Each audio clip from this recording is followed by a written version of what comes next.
파이오니아들이 목격한 경외심을 불러일으키는 기적 5가지. 7월 24일 일요일은 후기 성도 개척자가 솔트레이크밸리에 도착한 지 175주년이 되는 날입니다. 그 충실한 개척자들과 그 뒤를 이은 많은 사람들은 헤아릴 수 없이 많은 고난과 마음의 고통을 겪었습니다.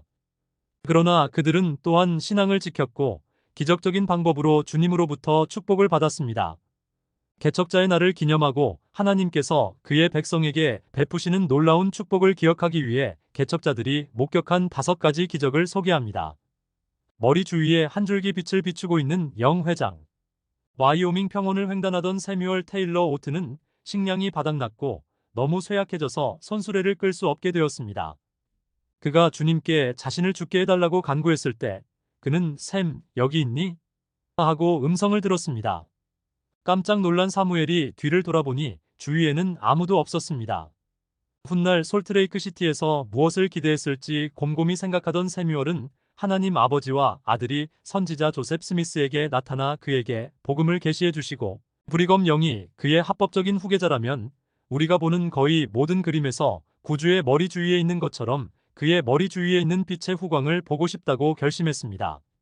새뮤얼은 솔트레이크에 도착한 다음 일요일에 교회 예배에 참석했다가 브리검 영이 걸어 들어오는 것을 보았습니다. 사무엘이 그를 바라보았을 때 한 줄기 빛이 그의 머리 주위를 비추었고 그의 요청이 이루어졌다는 것을 알았습니다. 마른 빵더미. 1859년에 몬스 라슨과 엘라 라슨 부부가 개척자 부대와 함께 서부로 갔을 때 그들은 굶어 죽을 위험에 처해 있었습니다. 식량은 금방 바닥났고 부대원 한 명당 하루에 밀가루 한 파인트로 제한되었습니다. 힘든 시기를 보내고 있던 어느 날 저녁, 엘라는 멀리서 보이는 나무로 걸어가야겠다는 영감을 받았습니다. 그녀는 나무 밑에 마른 빵 더미가 놓여 있는 것을 보고 매우 놀랐습니다. 그녀는 그것을 야영지로 가져왔고 몽스가 잡은 물고기 몇 마리와 함께 그들은 구조대가 도착할 때까지 살아남을 수 있었습니다. 비스킷 2개. 윌리 손술의 부대의 일원인 NJ. 로울리는 이렇게 썼습니다. 밤이 다가오고 있었는데 저녁 식사를 위한 음식이 없었습니다. 나는 늘 그랬듯이 하나님께 도움을 구했습니다. 나는 무릎을 꿇고 트렁크에 아직 들어있던 딱딱한 바다 비스킷 2개를 떠올렸습니다. 바다 항에서 남은 것들은 크지 않았고 너무 단단해서 부러질 수 없었습니다. 물론 8명을 먹이기에는 부족했지만 떡 5개와 물고기 2마리로도 5,000명을 먹일 수 없었지만 기적을 통해 예수님께서 해내셨습니다. 그러므로 하나님의 도우심으로 불가능한 것은 없습니다. 비스킷을 찾아 더치 오븐에 넣고 물을 붓고 하나님의 축복을 구한 다음 팬에 뚜껑을 덮고 숯불 위에 올려놓았습니다. 잠시 후 뚜껑을 열었을 때 냄비에 음식이 가득 차 있는 것을 발견했습니다. 저는 가족과 함께 무릎을 꿇고 하나님의 선하심에 감사를 드렸습니다.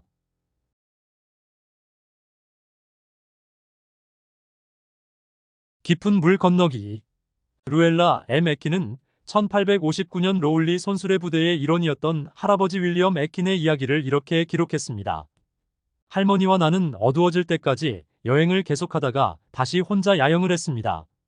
우리는 인디언 시골에 있었고 우리가 만난 거의 모든 백인들은 후기 성도의 공공연한 적이었지만 우리는 두려워하지 않고 누워서 달콤한 휴식을 취했습니다.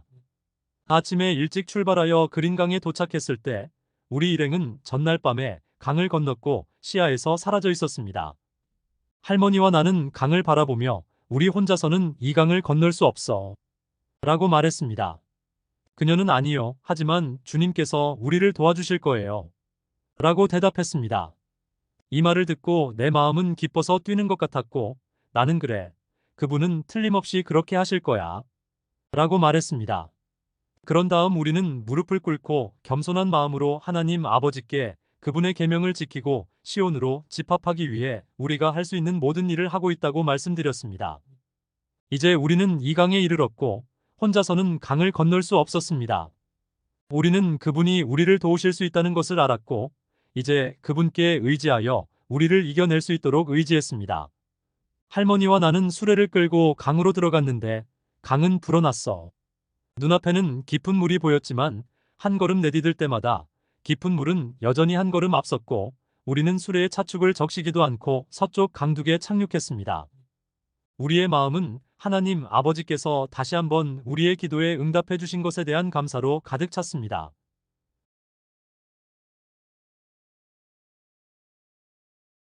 어깨 치유. 스토다드 중대의 리더인 오스카 오스토다드는 이 기적을 이렇게 기록했습니다. 퀘이킹 에스프리지의 서쪽에 있는 첫 번째 야영지에서 골짜기에서 온 몇 개의 팀이 우리를 지나쳐 우리 동쪽으로 조금 떨어진 곳에서 야영을 했습니다. 그들은 돌아와서 우리와 함께 저녁을 보내면서 10시에서 11시 사이 야영지로 출발할 때까지 젊은이들처럼 즐거운 시간을 보냈고 만세를 부르고 총을 쏘고 소리를 질렀습니다. 천막에서 잠자리에 들었다가 모두 잠들어 있던 덴마크 성도들은 갑자기 소란에 잠이 깬 후 겁에 질렸고 누군가 인디언이라고 소리쳐 공포에 질려 천막 문을 서둘러 밖으로 나갔습니다. 그들의 군목인 크리스티안센 형제는 천막 문 앞에 누워있는 작은 체구의 남자로서 나머지 사람들과 함께 가기 시작하였으나 그 돌지는 그에게 너무 빠르고 강력하여 발에 짓밟히고 말았습니다. 그는 어깨 관절이 부러졌고 손가락 마디가 부러져 있었습니다. 이튿날 아침 한 형제가 무릎을 지렛대 삼아 팔을 빼서 어깨를 들어 올리려고 했습니다. 서너 번의 시도가 실패하자 그는 더 이상 잡아당기는 것을 참을 수 없으니 그만두라고 애원했습니다.